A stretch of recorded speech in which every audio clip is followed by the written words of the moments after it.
आप पैदल ट्रैवल करते है ना, और पैसे बचाने के लिए आई थिंक कि हाँ पैदल चल जाता हूँ। पैसे होते ही नहीं थे।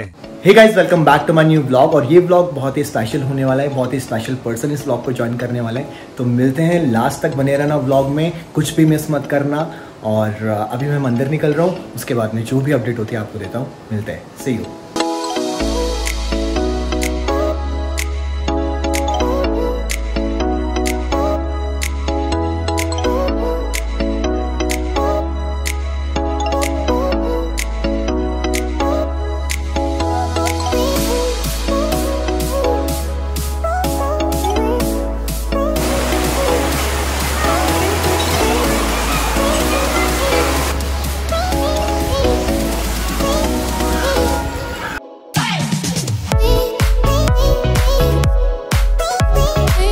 आज बहुत ही अमेजिंग सेशन होने वाला है, तो बस हम लोग सेटअप कर रहे थे, जस्ट लाइट्स वाइट्स सब चीज़ों का।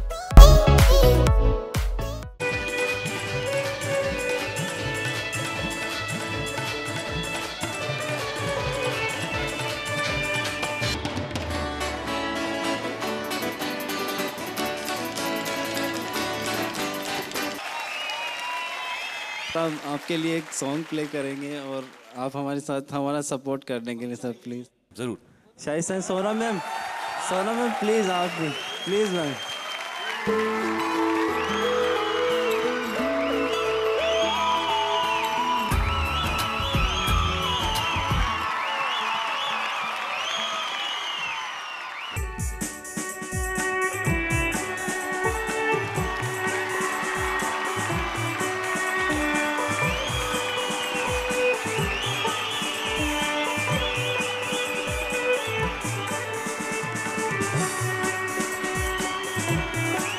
हाय एवरीवन, तो ये बहुत ही बड़े सौभाग्य की बात है कि इमरान भैया हमारे साथ में हैं आज। और इमरान भैया के बारे में आई एम नो वन कि मैं उनके बारे में कुछ बता सकूं। He is everywhere. और right from IGT season 3 journey बहुत लंबी है, मतलब बहुत कुछ सीखने के लिए है। बहुत इंस्पिरेशनल वीडियो होने वाला है, बहुत मोटिवेशनल वीडियो होने वाला है, और मैं बहुत एक्साइटेड हूँ, आप देख ही रहे होंगे। और इमरान भैया, स्वागत है आपका। Thank you Himanshu, thank you so much. आज आपने मुझे इनवाइट किया फॉर जनरल कन्वर्सेशन के लिए, जो एक हम दोनों के बीच होने वाली है। बिल्कुल। एंड आई विल शेयर मेरे कुछ एक्सपीरियंस जो मैंने मेरी जर्नी के अंदर जो महसूस किया, वो I want to share everything. मतलब मैं हर चीज़ वो शेयर करना चाहता हूँ जो मैंने फील किया है। और आपकी चीज़ें तो ऐसी होगी ना कि मतलब आप कुछ हल्का सा भी शेयर कर देंगे तो इंस्पिरेशन ही मिलेगी किसी को भी। तो बहुत एक्साइटेड है हम सभी लोग। Thank you so much, thank you so much. सबसे पहले शुरुआत से जानना चाहूँगा, मतलब जहाँ तक मुझे आइडिया है, मैंने लोगों से सुना है आपके बारे में, आप बसेस में ट्रैवल, बस तो खैर बाद में आई थिंक, आप पैदल ट्रैवल करते है ना, और पैसे बचाने के लिए आई थिंक कि हाँ पैदल चल जाता हूँ। पैसे होते ही नहीं थे। हाँ, पैसे होते नहीं थे उस टाइम पर, तो पैदल ही चलना पड़ता था। और वो एक जुनून होता है ना, एक जुनून था कि यार नहीं, कुछ भी हो, चाहे पैदल हो, लिफ्ट लेनी किसी से उधार पैसे लेके जाना है, बस जाना है म्यूज़िक के लिए। तो एक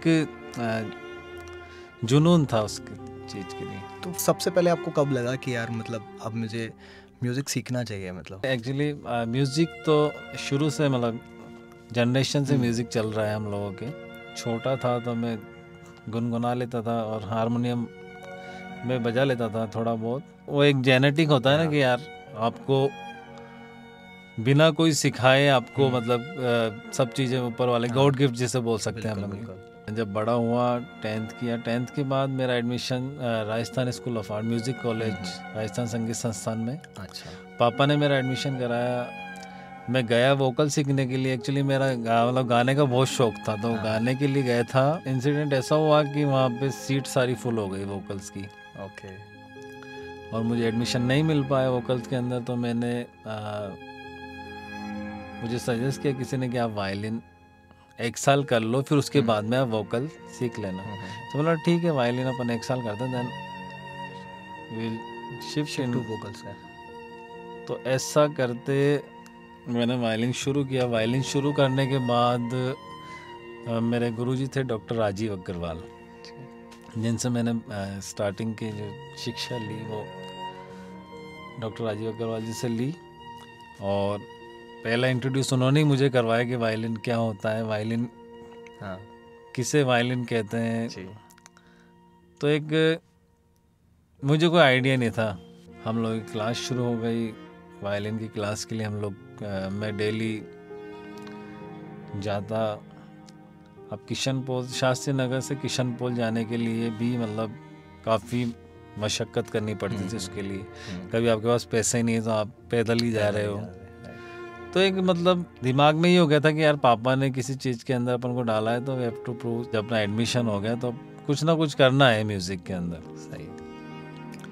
तो एक रूटीन बना लिया था कि नहीं यार डेली जाना है, डेली इतने घंटे प्रैक्टिस करनी है। तो वो रेगुलर चलता रहा। उसके बाद में फिर कमाने के लिए कुछ चाहिए तो आपके पास कुछ मतलब आपने वायलिन सीखा है, देन शोज लाइन में आ गए। शोज लाइन से पहले मैंने डिवोशनल म्यूज़िक में मतलब भागवत कथा, राम कथा, इनमें भी काफ़ी बजाया है। क्या बात है। और मुझे किसी ने बताया था कि आपके फैमिली में से कि मतलब सबसे पहली बार, जैसे हम बाकी सबको तो पता है कि आप आईजीटी से टीवी पे आए थे सबसे पहली बार, बट भागवत कथा के टाइम पे आप लोगों को कॉल करके आपको बताते थे। वो एक इंसिडेंट ऐसा हुआ है कि हम लोगों का जो कथा थी वो थी मतलब राम मंदिर के अंदर राजा पार्क, जो फर्स्ट कथा मैंने की थी। तो इंसिडेंट ऐसा हुआ कि वो लाइव चल रही थी, संस्कार टीवी पे लाइव थी वो। और जब मैंने घर वालों के फ़ोन पे, यार आप तो टीवी पे आ रहे हो। हाँ, उस टाइम पे बहुत बहुत बड़ी बात होती थी। उस टाइम पे बहुत बड़ी बात हो गई कि यार मुझे भी पता नहीं था कि मैं टीवी पे आ रहा हूँ। मैं तो वहाँ बजा रहा था, एक्चुअली मुझे पता नहीं था लाइव चल रहा है या ये चल रहा है। एक खुशी होती है कि यार हमारा बच्चा टीवी पे आ रहा है। तो वो इट डजेंट मैटर कि आप कोई इंटरनेशनल चैनल नहीं है, लेकिन आप टीवी पे दिख रहे हो उनको कि यार नहीं, वो बहुत बड़ा चैनल है रिलीजियस उसमें तो। हाँ, रिलीजियस में बहुत बड़ा चैनल है संस्कार टीवी। तो फर्स्ट टाइम जब घर वालों ने बताया कि आप टीवी पे आए थे आज, तो मैं बड़ा खुश हुआ सुन के कि यार नहीं। तो उसके बाद आप जैसे इन शोज से आप फर्स्ट टाइम मतलब थोड़े वेस्टर्न शोज में कब शिफ्ट हुए बॉलीवुड की तरफ? हिमांशु, जब जैसे जैसे मतलब मुझे वायलिन का सीखने की चाह बढ़ती गई, लोगों से मैं मिलता रहा। कई लोग जो आते थे मतलब म्यूज़िक ट्रुप लेके मुंबई से आते थे, दिल्ली से आते थे, तो मैं उनके जो स्ट्रिंग सेक्शन के लोग थे उनसे मिलता था, पर पर्सनली जाकर उनसे पूछता था कि वायलिन को कैसे अपन ग्रो कर सकते हैं और कैसे कोई टेक्निक्स वगैरह। जितना मुझे मतलब मेरा एक वो बोलते हैं ना एक जुनून, यार कि सीखने का बहुत ज़्यादा जुनून, मतलब वो तो हमेशा ही रहेगा। बिल्कुल, वो कभी ख़त्म नहीं हो सकता, क्योंकि बहुत सारी टेक्निक्स हैं वायलिन की, काफ़ी टेक्निक्स हैं। तो ये मतलब लगा रहता था कि यार नहीं, अपन को कुछ ना कुछ डिफरेंट करना है, कुछ ना कुछ सीखना है, सीखते रहना है। मतलब वो भी हमेशा सीखते रहना है। अभी भी आप सीख रहे हैं? आई थिंक अभी भी मैं सीख रहा हूँ। उसके जैसे सबसे पहले तो राजीव अग्रवाल जी से आपने सीखा। राजीव जी से मैंने सीखा। उसके बाद में मतलब अपने उसके बाद में मैं पद्मश्री मोइनुद्दीन खान साहब जो सारंगी नवाज हैं, उनसे भी शिक्षा ले रहा हूँ।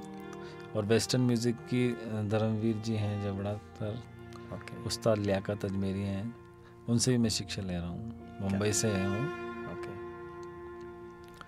तो मतलब सीखना, मैं चाहता हूँ कि सीखना मेरा हमेशा रहे, सीखना कभी बंद नहीं हो मेरा। और जब भी मुझे मौका मिले कि मैं बस क्योंकि सीखा तो किसी से भी जा सकता है। जब भी आपको ऐसा लगे कि आप इस बंदे से सीख सकते तो आप मतलब मेरा कहने वाला तुरंत आप अप्रोच करोगे, नहीं यार मेरे को सीखना ही है किसी भी तरीके। नहीं मतलब इतनी सक्सेस के बाद में भी आप आज आपका ये जेस्चर है, तो ये देख के बहुत बहुत अच्छा फील होता है। एक्चुअली मैंने पहले भी बताया था एक बार कि म्यूज़िक एक सागर है। म्यूज़िक एक सागर है और हम उस सागर की एक बूंद का करोड़ों हिस्सा है। क्या बात है। अब सागर तो पूरा, मतलब बूंद भी अगर हम एक बूंद उठाएंगे उसका भी हम करोड़ों हिस्सा है। बिल्कुल। तो म्यूज़िक तो कोई आज तक ये जस्टिफाई नहीं कर पाया कि यार म्यूज़िक यहाँ पे एंड है। म्यूज़िक एक सागर है, बहुत बड़ा सागर है, जहाँ पर इसका कोई अंत ही नहीं है, मतलब उसका भी। तो उसके बाद सबसे इम्पोर्टेंट पार्ट है आईजीटी, जिसके लिए मैं बहुत एक्साइटेड हूँ उसके बारे में जानने के लिए कि मतलब कैसे क्या हुआ आईजीटी का। यस यस, आईजीटी के बारे में मैं बताना चाहूँगा कि आईजीटी जब मैंने उस शो के बारे में सुना था, तभी से मैंने मतलब मेरे माइंड में स्ट्राइक हो गया था, क्योंकि मेरे एक नॉन थे लोकेश ठाड़ा जी। ओके, वो मेरे फ्रेंड है, बहुत अच्छे फ्रेंड हैं, पहले कलर्स में थे, अभी जीटीवी हेड है यहाँ जयपुर में, तो वो संभाल रहे। तो उन्होंने जस्ट मुझे एक बार बोला था कि यार आप अपना आपका बैंड है और आप एक बार इसमें ऑडिशन दो, तो तभी से मेरे दिमाग में ये बैठ गया था, नहीं यार अपन को ये करना है।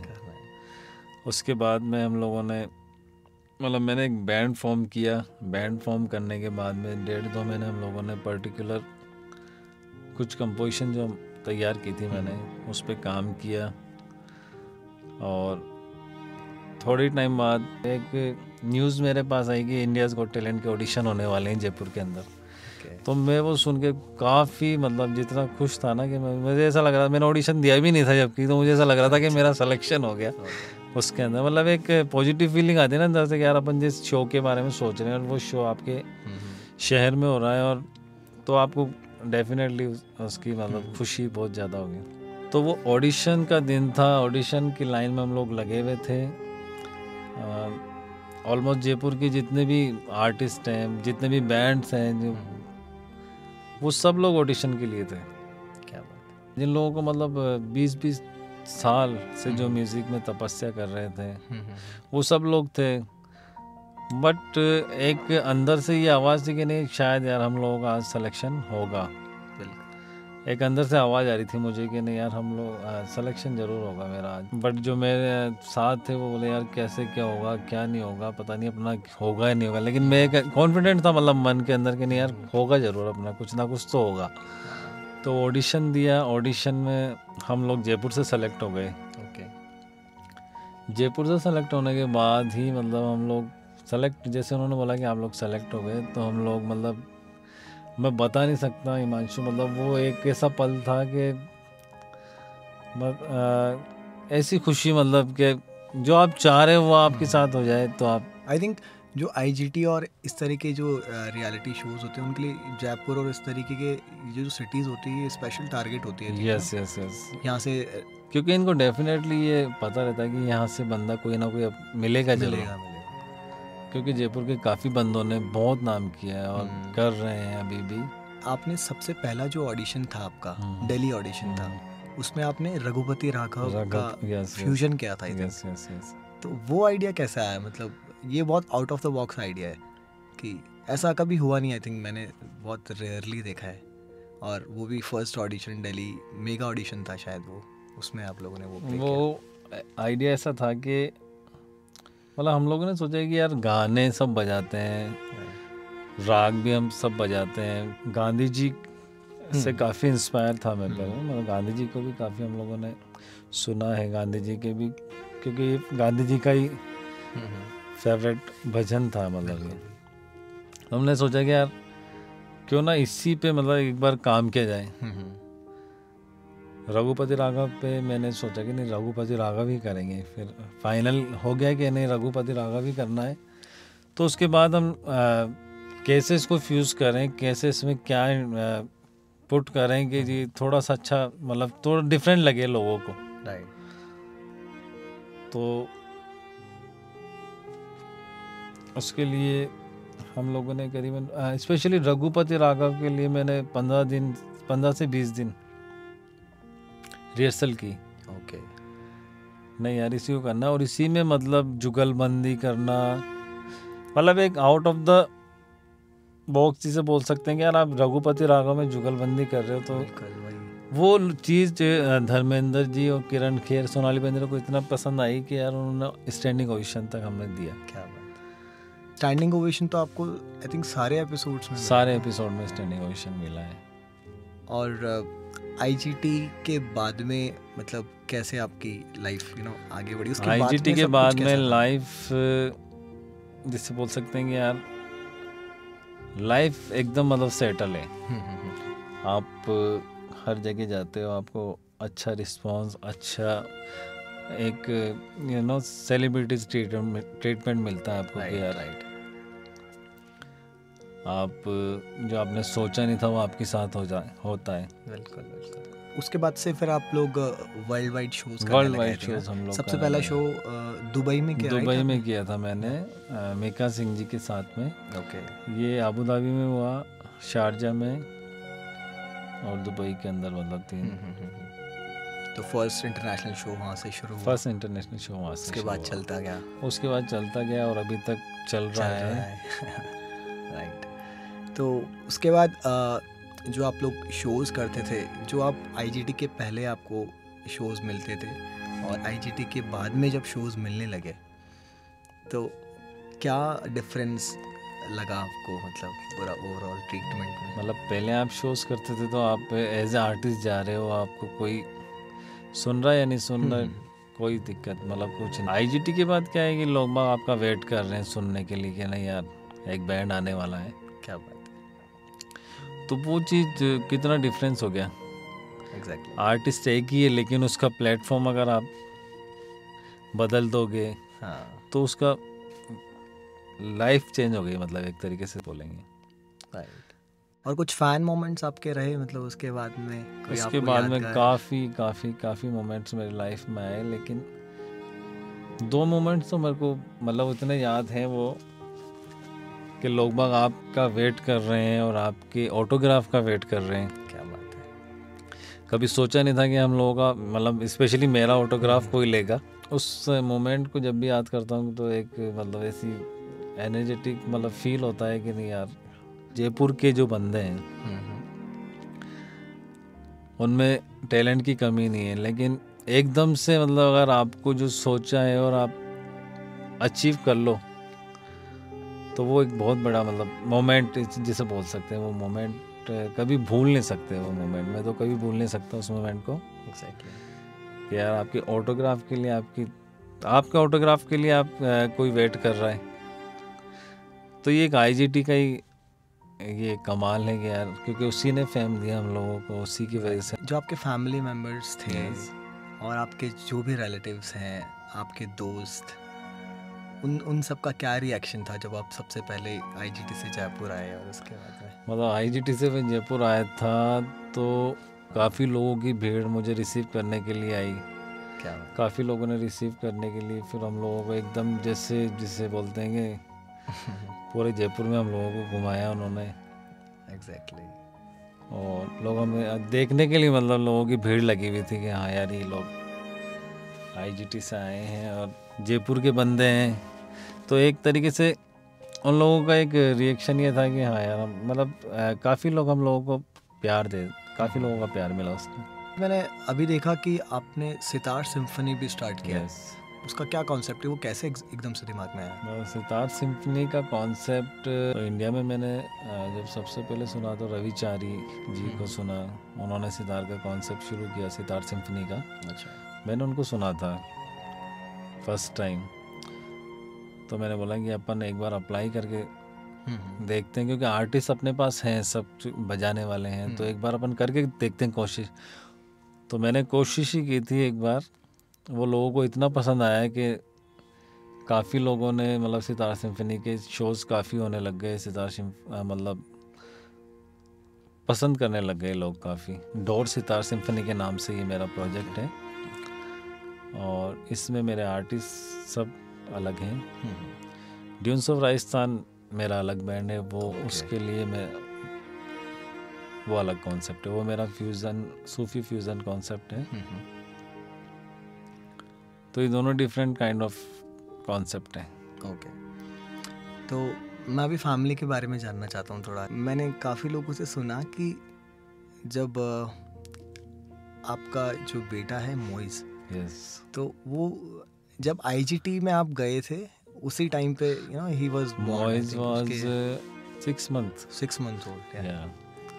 तो उनका आप बहुत जिक्र करते हैं कि यार इसमें मतलब मोइज़ का बहुत बड़ा मतलब मोइज़ मैं बताना चाहूँगा इस बारे में। मतलब मूवीज़ सबसे पहले तो मेरी वाइफ के बारे में। ओके। मेरी वाइफ जब मेरी शादी हुई मैंने बहुत स्ट्रगल किया लाइफ के अंदर, बहुत घूमा इधर से उधर। जब शादी हुई तो शादी के बाद लाइफ एकदम चेंज हो गई मेरी। ओके। शादी होने के बाद ही मुझे सारे प्रपोजल जो भी मेरे सामने आए वो शादी के बाद ही आए कि नहीं यार, आईजीटी आया, आईजीटी में सिलेक्शन होना, फिर उसके बाद में सारी, फिर मॉइज़ हुआ, मॉइज़ के होने के बाद ही मैंने ऑडिशन में सिलेक्शन होना। वो एक जिसे बोलते हैं ना कि यार बच्चों के भाग्य का मतलब आदमी को उसको मिलता है। तो मेरे वाइफ और बच्चे मेरे लिए मतलब जिसे बोलते हैं लकी चाम है वो मेरे लिए। क्या बात है। पापा की वजह से, पापा ने ही मतलब एक राय मुझे दी कि पापा ने ही मुझे बोला कि अगर म्यूज़िक में कुछ करना है तो मैं आपको आगे एडमिशन कराऊँ या फिर कुछ और करना चाहते हो। तो मैंने बोला नहीं पापा, म्यूज़िक में ही कुछ करना चाहूँगा। अगर पापा ये स्टेप नहीं लेते तो मैं कुछ कर ही नहीं पाता। तो फर्स्ट तो पापा का ही सबसे बड़ा वो है। एग्जैक्टली। तो आपकी फैमिली से भी मतलब आपके बैंड में आरिफ भैया और एक दो लोग थे, right? He is on guitar. Yeah Arif was on guitar. Arif ने जब गिटार शुरू किया, आरिफ ने बोला जब शुरू किया तो that time Arif was on शायद 16-17 ईयर्स ओल्ड। मुझे जितना गिटार आता था मैंने उसको बताया। जो भी गिटार में मैंने गिटार का कोई नॉलेज लिया नहीं, लेकिन जो भी बिकॉज ऑफ मुझे उसको बैंड में रखना था इसलिए। तो आरिफ ने प्रैक्टिस की, मेहनत की, उसने अचीव किया, मतलब उसने कर लिया। हम लोगों के साथ ऑडिशन में भी आरिफ था, फिर हम लोग अभी बैंड में लीड वही कर रहा है गिटार। अभी आपके कितने प्रोजेक्ट्स आने वाले हैं और अभी क्या करंटली आप किन किन प्रोजेक्ट्स पे काम कर रहे हो? अभी मैं कुछ सॉन्ग्स मैंने प्लान किए हैं, कुछ सूफी सॉन्ग्स हैं, फोक सॉन्ग्स हैं, कुछ इंस्ट्रूमेंटल सॉन्ग्स हैं, कुछ इंस्ट्रूमेंटल जुगलबंदीज़ हैं, कुछ सितार सिम्फनी के मेरे प्रोजेक्ट हैं। तो मैं अभी I am working on that. अभी हम रिमिक्सेस का भी हम लोग देख सकते हैं कि अभी काफ़ी ओल्ड सॉन्ग्स जो बहुत ही हिट नंबर्स थे उनको रिमिक्स किया जा रहा है। तो आपको क्या लगता है? मतलब रीमिक्स को मैं रीमिक्स म्यूज़िक को जैसे अपन गलत नहीं बोलूँगा, क्योंकि रीमिक्स बिकॉज किसी न किसी को उससे रोज़गार मिल रहा है, मतलब उसका काम उससे चल रहा है, राइट। बट अगर गलत तरीके से उसको प्रेजेंट किया जा रहा है या उसकी सोल को ख़त्म किया जा रहा है तो वो गलत है। क्योंकि उस म्यूज़िक डायरेक्टर ने कितना उसको टाइम दिया और आप उसको मतलब उसकी धज्जियाँ उड़ा रहे हो उस तरीके से, वो गलत है। कई रिमिक्स ऐसे भी होते हैं, म्यूज़िक को रिमिक्स करते हैं लेकिन उसका सोल ख़त्म नहीं करते, तो रिमिक्स भी अच्छा लगता है। तो कहने का मतलब है कि उसकी सोल ख़त्म नहीं हो और जो उसका इंटेंशन है वो सही हो, जिस नीयत से कंपोजर ने बनाया बस उस नीयत को वो ध्यान में रखे। मैंने सुना है आपने रफ़ी साहब को बहुत एक आपके लिए लर्निंग सोर्स रहे हैं वो, तो उसके बारे में कुछ मतलब रफ़ी साहब के बारे में क्या कहूँ मैं। रफ़ी साहब एक इंस्टीट्यूशन है, वो आप सभी लोगों को पता है, मतलब कोई भी उनसे अनजान नहीं है रफ़ी साहब से। जिसने रफ़ी साहब को फील किया है उसे किसी इंस्टीट्यूट की ज़रूरत नहीं है। अगर वो रफ़ी साहब को फॉलो कर रहा है या रफ़ी साहब की गायकी को या रफ़ी साहब की किसी भी मतलब, इसका सबसे बड़ा example I think Sonu Nigam जी। इसका सबसे बड़ा एग्जांपल अपने सामने सोनू निगम है कि सोनू निगम जी ने तो रफ़ी साहब को इतना फॉलो किया है, बहुत ज़्यादा फॉलो किया है, और वो आज इस मुकाम पे हैं तो इसमें रफ़ी साहब का बहुत बड़ा योगदान है उनकी।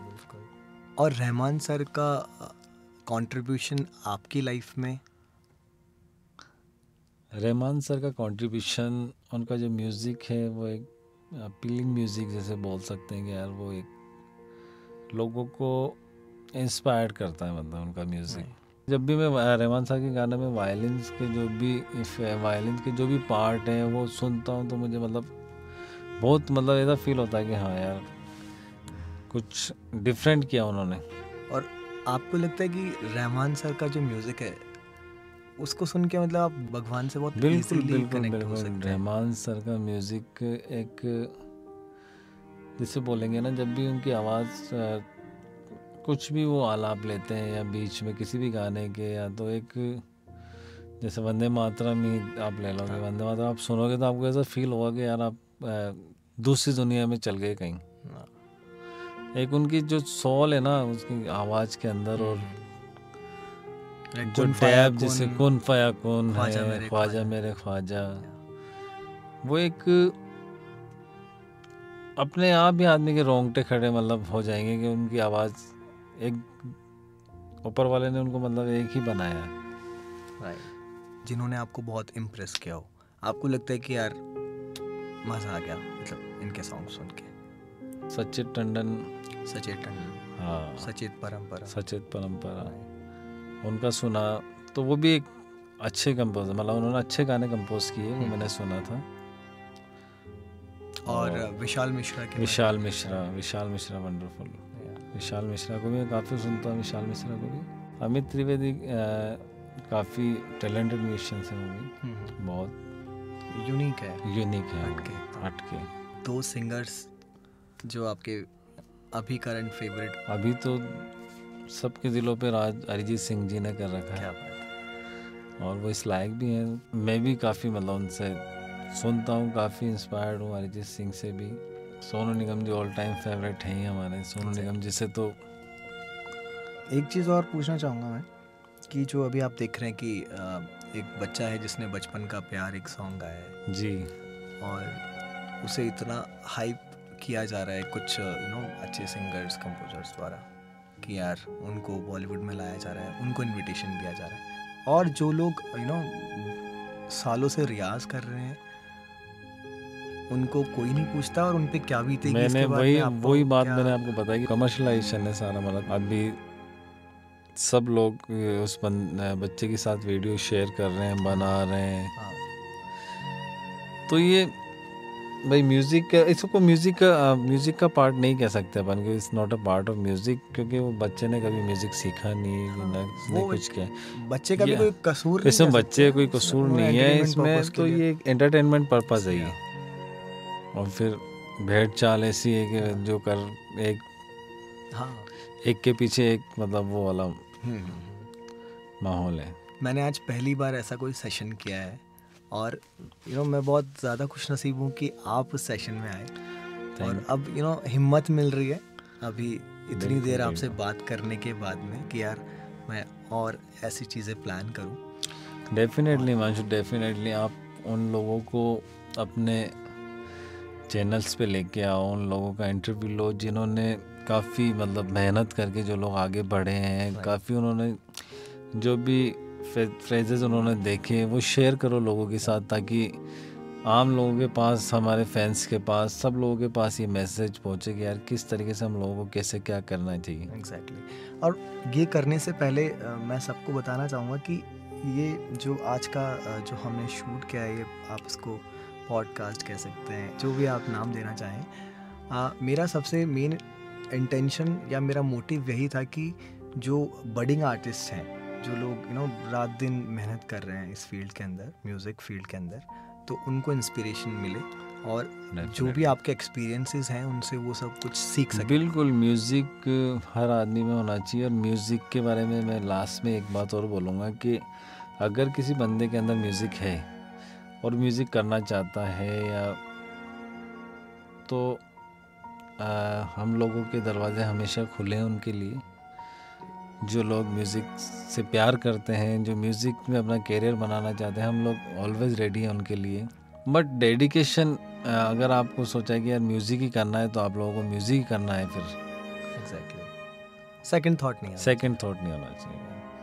और मैं सबको ये भी बताना चाहता हूँ कि इमरान भैया का रोल मेरी लाइफ में, मेरी म्यूज़िक जर्नी में जो भी अभी तक छोटी सी है, उसमें बहुत इम्पोर्टेंट रोल है इनका। और मैं तहे दिल से आज थैंक यू बोलना चाहता हूँ फॉर एवरीथिंग। और आज ये जो शूट किया है इसके लिए भी थैंक यू बोलना चाहता हूँ। मेरे बोलने में या किसी भी चीज़ में अगर आपको कुछ it's not show, it's not interview, ये कुछ भी नहीं है। जस्ट हमने सोचा कि हमने एक सोचा कि यार क्यों ना हम लोग हमारा डिस्कशन करें थोड़ा सा। हाँ, हमने क्या क्या किया है, कैसे किया है, तो मैंने हिमांशु को वही बताने की कोशिश की है थोड़ी सी। अगर कुछ गलती मुझसे हुई तो प्लीज़ सॉरी फॉर दैट। हम दोनों से, भैया से तो कोई गलती हो ही नहीं सकती, बट मुझसे कोई भी गलती हुई तो उसके लिए सॉरी। और भैया ने तो अपने एक्सपीरियंस शेयर किया। बहुत अच्छा सिंगर है, अभी काफ़ी अच्छा शोज़ वगैरह मैं देखता रहता हूँ, काफ़ी शोज़ के हो रहे हैं, गिटार बहुत अच्छा बजा रहा है, और अभी तो स्टूडियो ओपन कर लिया है। तो सब लोगों से एक वो है कि यार इतना अच्छा स्टूडियो आप लोगों के शहर में है, तो ज़्यादा से ज़्यादा इसको स्टूडियोज़ को शेयर करें, इस वीडियोज़ को शेयर करें, और हिमांशु के जो भी गाने हैं, ब्लॉग्स हैं, उसको शेयर करें ज़्यादा से ज़्यादा। थैंक यू, आप आए उसके लिए दिल से, तहे दिल से thank you so much Himanshu. So much, फिर मिलते हैं। Thank you so much, bye bye. Hey guys, तो आज के व्लॉग को यहीं पे एंड करते हैं, और हम लोग जस्ट अभी फ्री हुए हैं, बहुत लेट हो गए, आज काफ़ी टाइम लग गया शूट में। तो आप लोग देखना और कमेंट करके बताना कि कैसा लगा। और इमरान भाई के साथ किया है आज, तो बहुत ही बहुत अमेजिंग एक्सपीरियंस रहा, और बहुत बड़ी बात है इमरान भैया आए आज। Thank you so much Himanshu. आज का जो सेशन था वो अल्टीमेट था, और काफ़ी कुछ शेयर किया है, काफ़ी एक्सपीरियंस शेयर किए हैं, हमारी जर्नी शेयर की है, सारी चीज़ें हम लोगों ने शेयर की है। तो प्लीज़ प्लीज़ प्लीज़ इसको शेयर ज़्यादा से ज़्यादा करें और सब्सक्राइब करें। थैंक यू गाइस, मिलते हैं नेक्स्ट व्लॉग में।